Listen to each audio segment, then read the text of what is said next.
I recently had the opportunity to pour a concrete slab with fiber optic lighting installed. I've only done this maybe a half a dozen times over the years, but every time it's turned out pretty good. Now, placing fiber optic lighting in your piece of concrete is a really great way to give it a ton of character, and it's rather affordable, although it is very time consuming. Here's how I did it. My name is Vincent. Welcome to my YouTube channel, DIY Concrete Countertops. Now, I certainly won't claim to be an expert on the subject of concrete countertops, although I have poured a few. So if there's just one or two tips offered up in this video that help you with your project, well then I guess it all will have been worth your time. So sit back and enjoy the show. This particular piece is a 2-inch thick Fireplace Backsplash or hearth. Now, we did pour the bottom also, but that was poured in place. This is just a typical melamine form, all caulked and ready to go. The first thing you're going to want to do is clean it really well. You're going to want to do a very thorough job on your initial cleaning, because cleaning around all of these fiber optics once they've been placed can be very difficult. As far as kit selection goes, I'll link down below to some of the kits I've had great experience with, but it's really a matter of preference. As far as concentration of lights, this particular job figured out to about 8 lights per square foot. What I've done here is measured what the diameter of my fiber optics are, and then selected a slightly oversized drill bit. And unfortunately, the drill bit was too small to fit in my drill chuck, so I put some electrical tape around it. The reason you want a slightly oversized drill bit is so that you can leave some room for the glue when you push the fiber optic into the drill hole. Now, when drilling the holes for the fiber optics, I try to be very random and definitely don't overthink it. If you were trying to do a pattern or maybe a constellation, then you could do that. Otherwise, try to keep it very natural. If you have exposed edges, be sure to place a few lights there just to keep your flow. If something doesn't show, don't waste a light there. And don't forget to periodically stop and check and make sure the amount of holes you've drilled matches the individual fiber optics in your kit. Now, this is your last chance to really give the forms a good wipe down. At this point, I wipe them down with a release agent and make sure that there's no contamination.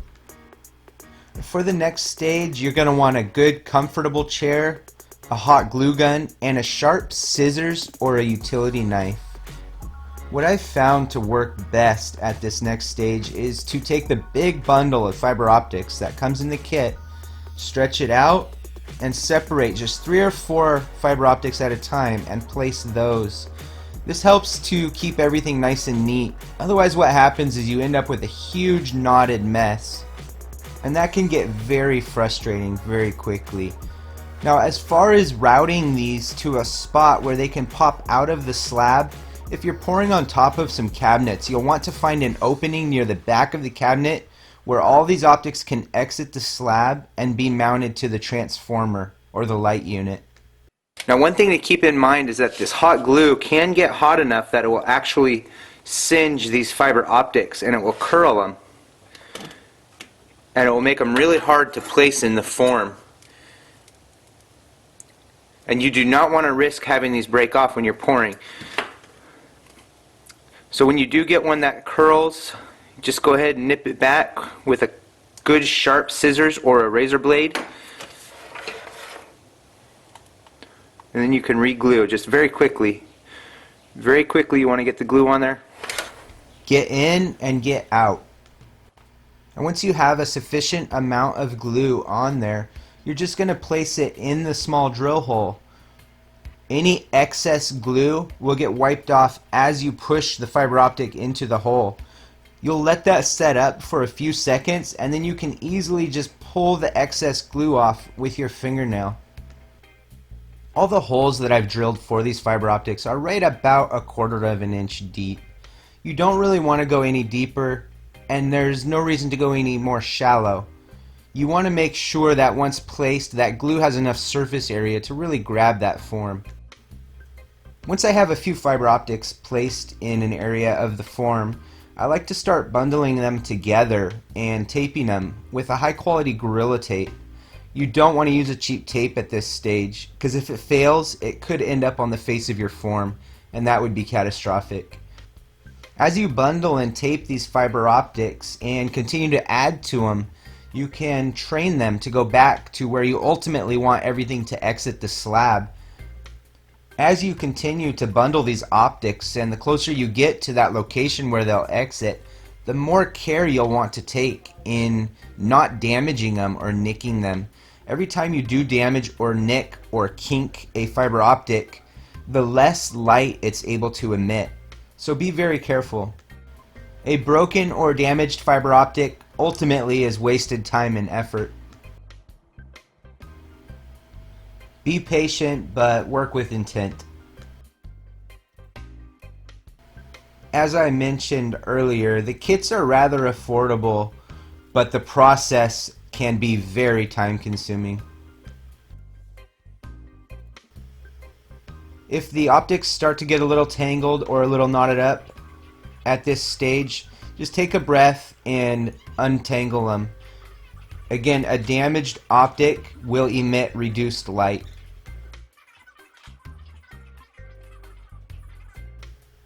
As you can see, all of these optics are above what would be the surface of the concrete, but they're below the top of the form.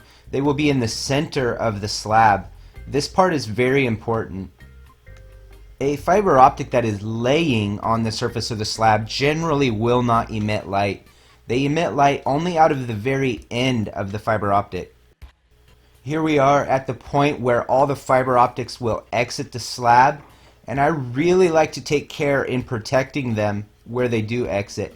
I have a little 3-inch stub of flex conduit that I'll slip over the fiber optics, and it will embed in the concrete. And as you saw, I just did a rough trim on these fiber optics to get rid of the excess. I want everything basically the same length at this point, but I have left myself enough excess to do the final cut, which needs to be nice and precise.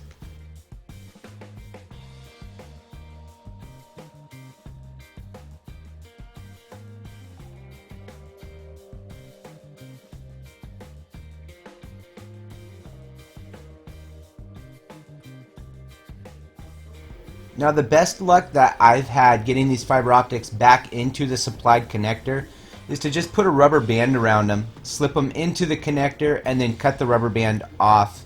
Otherwise, they can be a real pain to get bundled up tight enough to go through the rubber grommet. Now, at this point, I like to install the light unit and just do a final check and make sure that everything is being properly lit.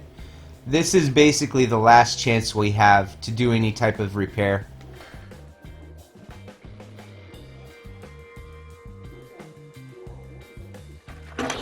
Now, in order to get our concrete to flow around all of our little fiber optics nicely, we're going to want to use a mortar mix as a face coat.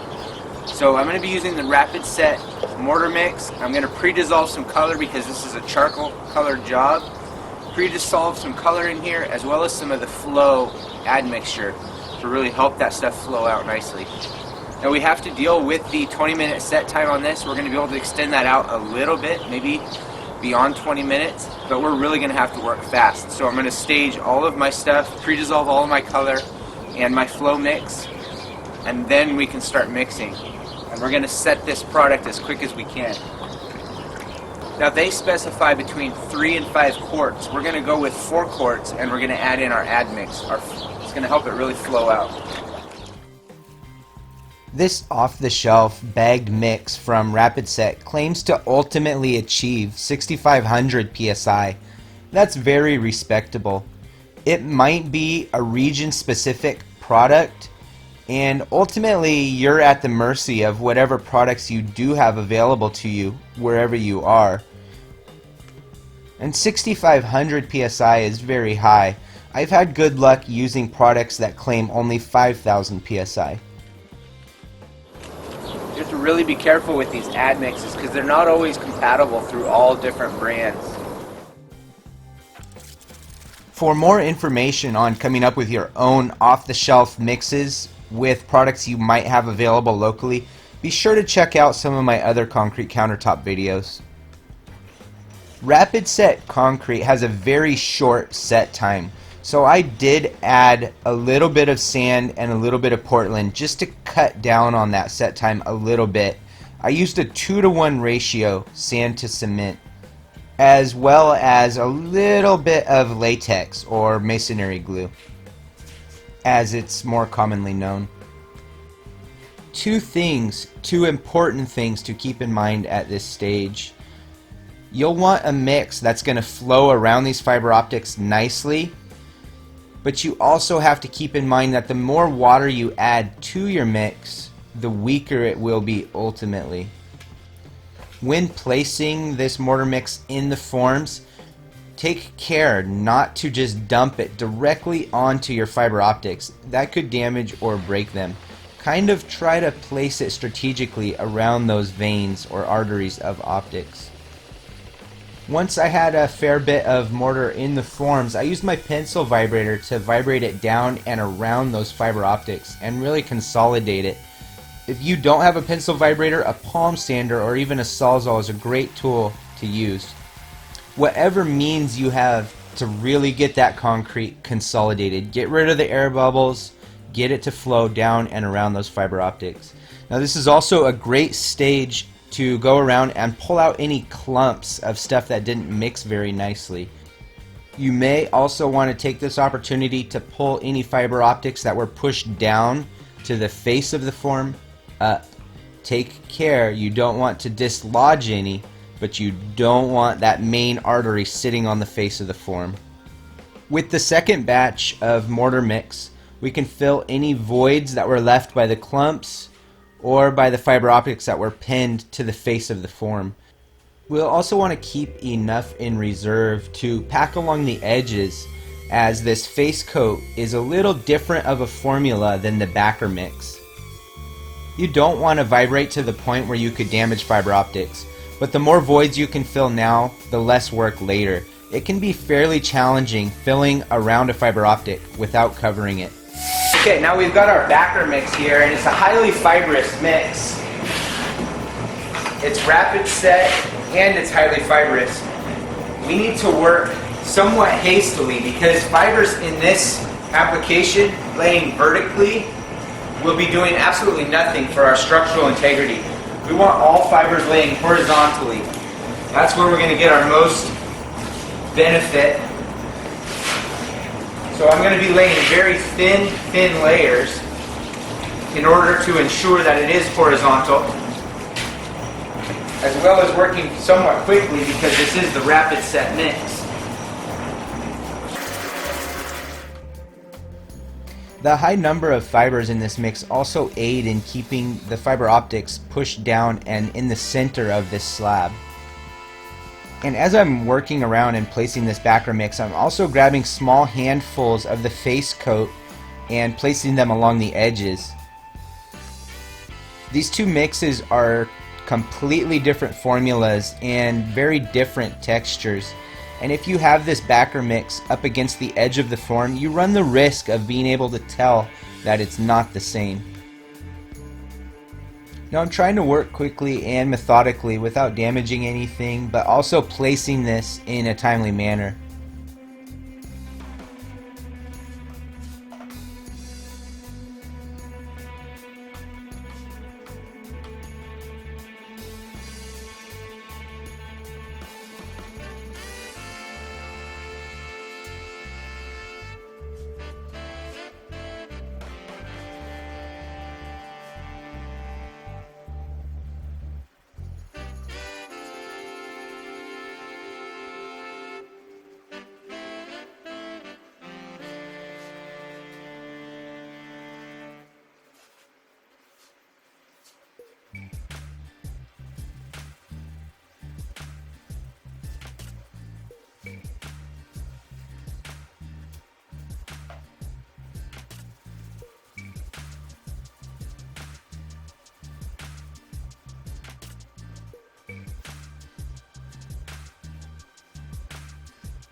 What I'm doing here is taking the mortar mix and tacking it up onto the sides because we don't want that really coarse fiber showing up on the edges of our piece.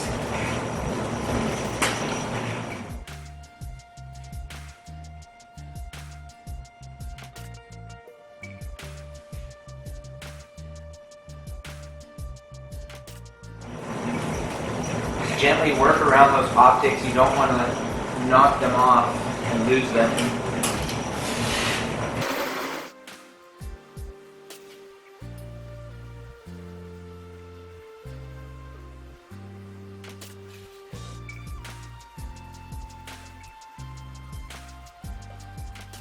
Now my goal is to bring this up to about midpoint and then add in my mesh. This fiber is doing a tremendous job of keeping those fiber optics down. But the mesh is just going to help with that. And then we'll add the rest of our backer once we have our mesh placed. This particular slab, since it will be displayed vertically, can have the mesh in the center of the pad. If you are going to have your piece be horizontal, you'll probably want to place your mesh either near the top of the pour or near the back of the pour, depending on how it's going to be supported from the bottom side.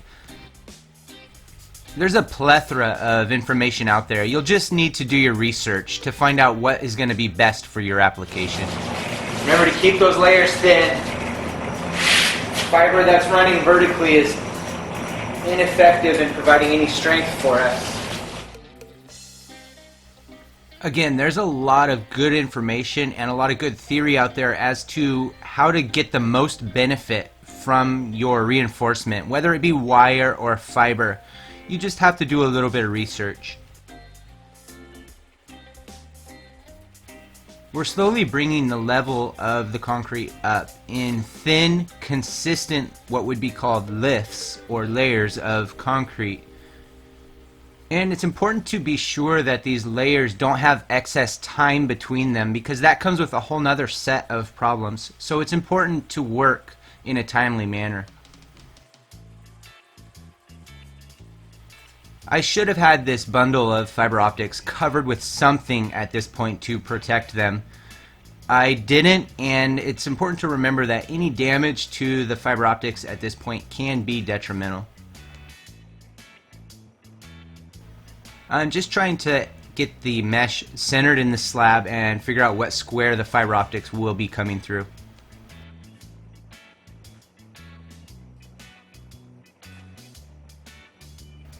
And I should note that I'm a majority of the way full, approximately 3/4 of the way full on the forms, and at this stage there are no fiber optics exposed.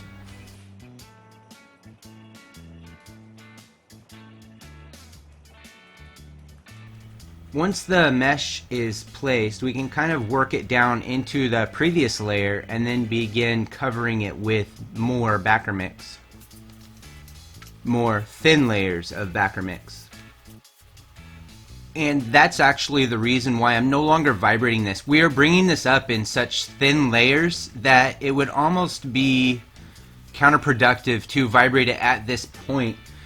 There's not the opportunity for a lot of voids to be created when you bring it up in such thin layers. Once we do, however, have it up to level, then we can really tamp it down and consolidate it, eliminating a lot of the voids that may have occurred. And the shop help covered our fiber optics for us, thank you. I'm also placing a board in the concrete where the fiber optics can comfortably bend out and around and plug into the light unit, and the light unit can then screw onto this board securely. If you're so inclined to do something similar, a good tip is to put some screws into the concrete side of your board that protrude maybe a 1/2 of an inch or so, and then embed those into the concrete. That will really secure your board well. And at this stage I'm going around with the tamper and really tamping that concrete a lot. This is consolidating the concrete, it's closing up any voids that may have occurred, and it's also pushing the fiber and the aggregate down and bringing the cream up so that the float can do its work. And since this particular piece is displayed vertically a half of an inch off of a wall, I went over it with just the float, knocked it down, made it look acceptable, and went ahead and covered it.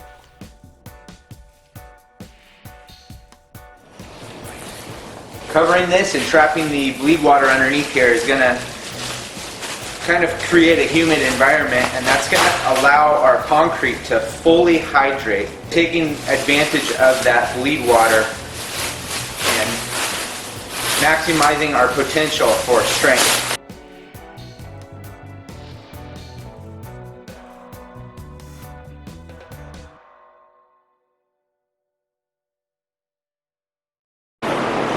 Alright, we poured this piece yesterday. I just pulled the plastic off. The plastic had a little bit of condensation on the bottom side yet. You can still see there's some standing water on the top here, some bleed water.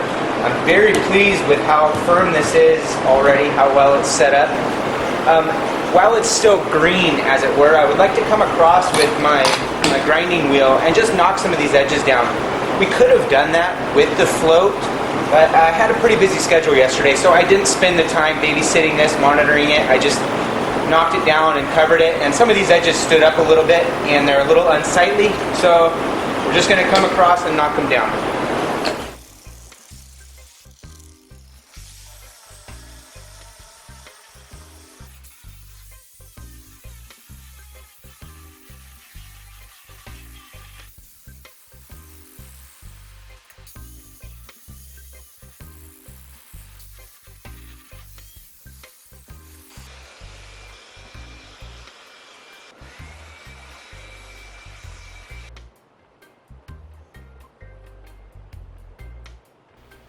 I just came over with a little bit of black paint, only to clean it up a little bit, make it look a little nicer.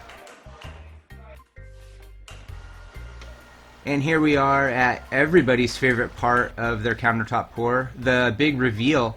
After 4 days, I flipped it over and began to strip forms. I'm fortunate enough to have an overhead crane to aid in this process, as this particular slab weighed just at 450 pounds. And if that sounds daunting, it is. That's a lot of weight. If you're interested in lightweight solutions, be sure to look around. There's a lot of guys out there that are doing some really neat stuff with different mixes. But keep in mind, a lot of those specialized blends that aren't off the shelf from your local home supply store, they typically come with a matching price tag. Now, as I get to forms where there are exposed fiber optics, I try to pull straight out so that the fiber optics aren't sheared off. I've heard different arguments for different ways, and I've had tremendous luck pulling straight out. The hot glue is typically the weak point in this process, and usually is the first thing to give way. You don't really have to worry about breaking the fiber optics, in my experience. This is the bottom of my slab, and visibility was a non-concern. You can definitely see the difference in the face coat layer versus the backer layer. At this stage, as you can see, you'll have a whole bunch of fiber optic hairs protruding from your slab. I like to plug in the light unit at this point and come through with a very sharp razor blade and cut everything flush with the surface of the slab. And remember, the cleaner your cut, the better your light emission.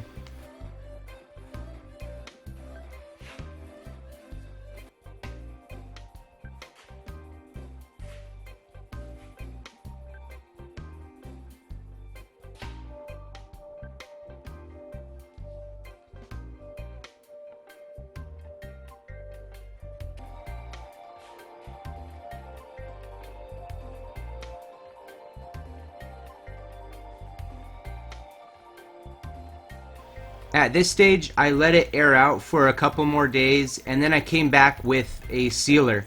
Now, there is a ton of concrete sealer options out there, and pros and cons with each different sealer. Depending on your application, you'll either want to go with a penetrating or a topical, a waterborne, or a solvent-borne. This particular sealer is a solvent-borne penetrating, and I've had tremendous luck with it over the years. And finally, here we are, ready for delivery. This particular slab traveled just over 100 miles. I appreciate you guys watching. If this video helped out in any way, be sure to give it a like. If you know somebody that might be doing concrete countertops, share the video with them.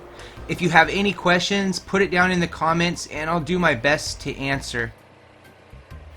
Thanks for watching, and we'll see you on the next one.